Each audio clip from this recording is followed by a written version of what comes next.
এক গ্রামে বাস করত এক গরিব মা ও তার দুই ছেলে, রাজু আর রমেশ।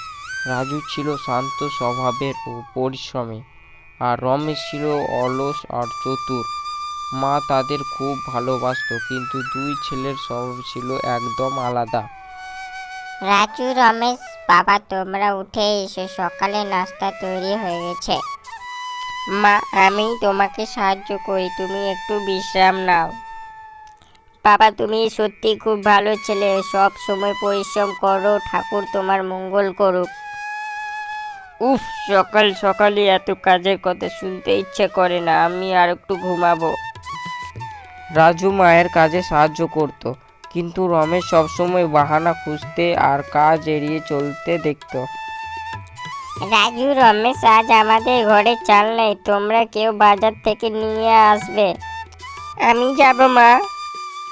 মা, আজ একটু ক্লান্ত লাগছে, আমি যাব না গো। রাজু খুশি মনে বাজার গেল, আর রমেশ খালি বসে খেলাধুলা করলো।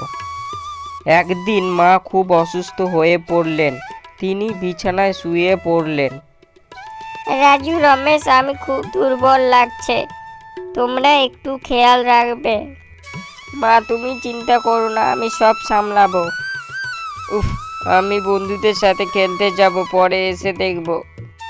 রাজু মায়ের সেবা করতে লাগলো, রান্না করলো, মাকে ওষুধ খাওয়ালো, কিন্তু রমেশ শুধু নিজের আনন্দে মত্ত ছিল।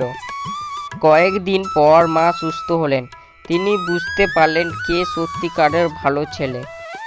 রাজু, তুমি আমার আসল খেয়াল রেখেছো, আমি তোমাকে কিছু উপহার দিতে চাই। মা, তোমার ভালোবাসায় আমার সবচেয়ে বড় পুরস্কার। আমার জন্য কিছু নেই মা। তুমি কি কখনো আমার জন্য কিছু করেছো? কেবল নিজের মজা নিয়েছিলে। রমেশ খুব লজ্জিত হলো, সে বুঝতে পারল দায়িত্ব নেওয়া কতটা জরুরি। এই গল্প আমাদের শেখায় পরিশ্রম ও দায়িত্বশীল হওয়ায় প্রকৃত সুখের চাবিকাঠি। মা বাবা যত্ন নিলে তার প্রতিদান একদিন অবশ্যই পাওয়া যাবে।